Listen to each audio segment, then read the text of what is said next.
Good afternoon. I'm here to talk about school and the effect that school can have on making a difference in kids' lives.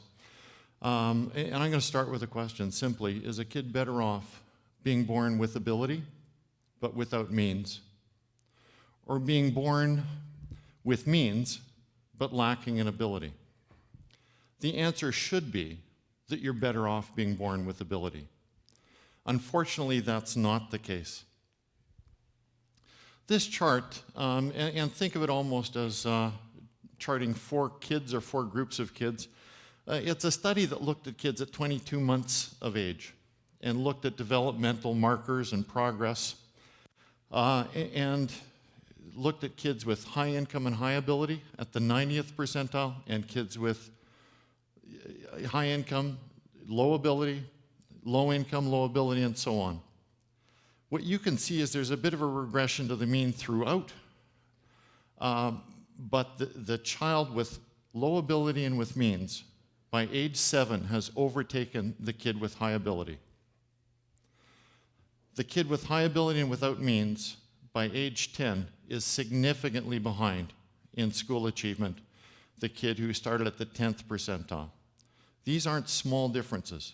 These are significant differences, and significant difference in almost everything to do with life. Health, happiness, income, marital status, everything can derive from this kind of educational beginning.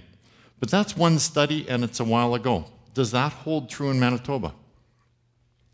This chart is from a study done in 2004 by the Manitoba Centre for Health Policy.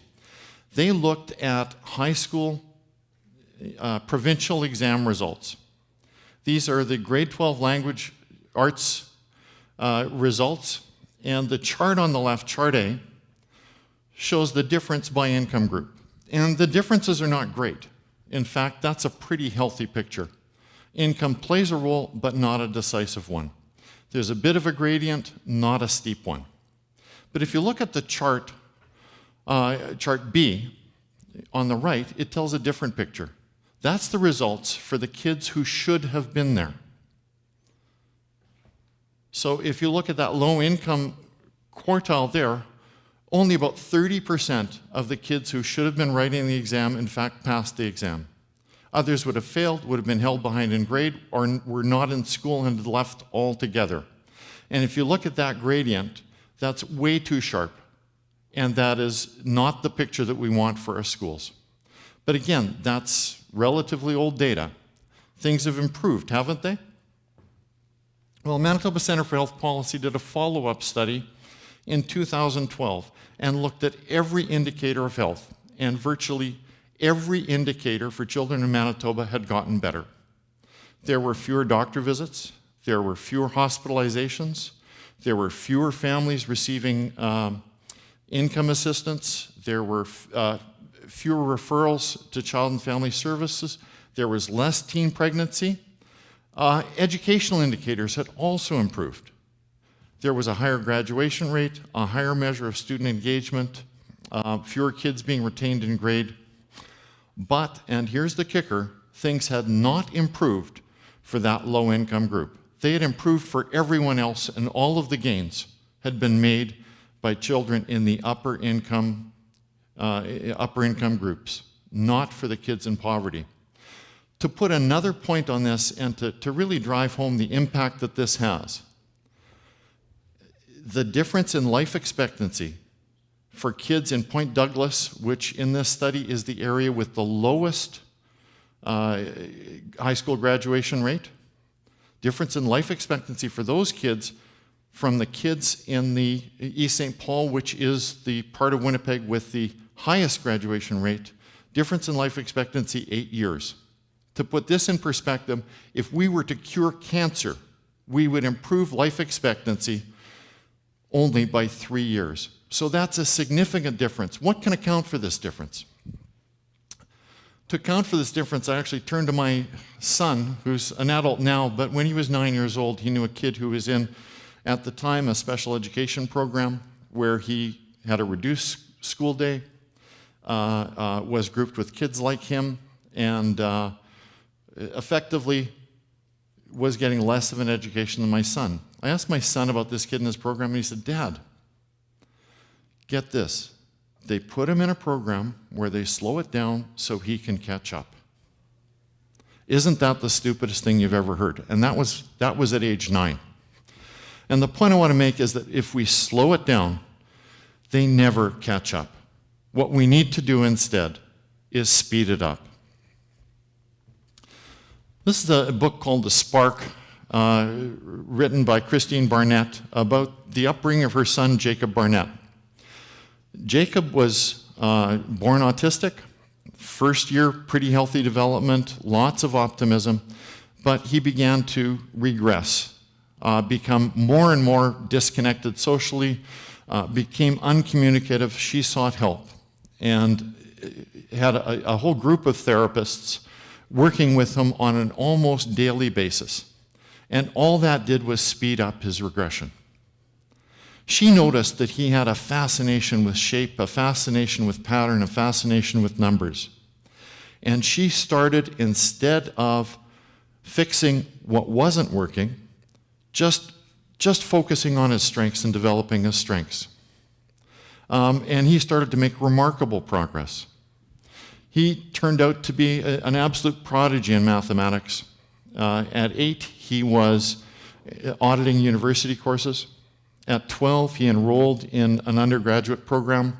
At 15, he became a master's student at the Perimeter Institute in Waterloo. In his early teens, he was being published by juried academic publications. So a remarkable story, but that's just one story. That can't hold for a whole group of kids, can it? This group of kids attend school at Elwick School in Seven Oaks, our school division in the northwest corner of Winnipeg, one of the poorest communities in Winnipeg. This is them on stage at the opening concert of the Winnipeg Symphony Orchestra just last year, the fall of 2013, being conducted by the conductor Alexander Micklethwaite. All of these kids take music after school every day of the week, Monday through Friday. They have a snack, and then they study music until 6:30 on top of their school day. What Jacob Barnett has done, what these students are doing, is in fact speeding up, doing more, working harder, working longer, being more engaged. This is another example. We have a tutoring center in Seven Oaks School Division. We have 300 students in this tutoring center, tutoring, mentoring, and we also provide scholarship incentives. They do school on top of school at the end of the day. In their cohort group, when we started the program, the graduation rate was 52%. We're now tracking at a mid-80s% on-time graduation. School on top of school, more learning, not less, higher expectations, not lower expectations. I should go back a sec to the Sistema. I forgot to mention that in Venezuela, where the program comes from, they have 250,000 kids in the program. These things can be brought to scale. This can be brought to scale. The Canadian Education Association did a study called What Did You Do in School Today, where they asked actually several 100,000 students across the country how they felt about their learning in school. And what they found out was of real concern. Only about 4 in 10 high school students are in fact engaged. There's a good match between their skill level and challenge. Most of the rest are either bored or anxious and struggling as learners. 6 years later, things are better. 53% of students are engaged now. That's almost a gain of 1 in 10. But we can do better than that. In our school division, Seven Oaks, this is our data today, contrasted with the Canadian baseline. We're up to 66% of students engaged, and it's asking just a simple question.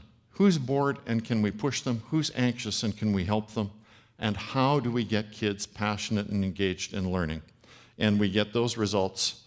We've decreased the number of anxious, struggling students by 10%. We've decreased the number of bored students by 10%. As we've done this, our graduation rate has gone from 70% to 80% and is now above 90%.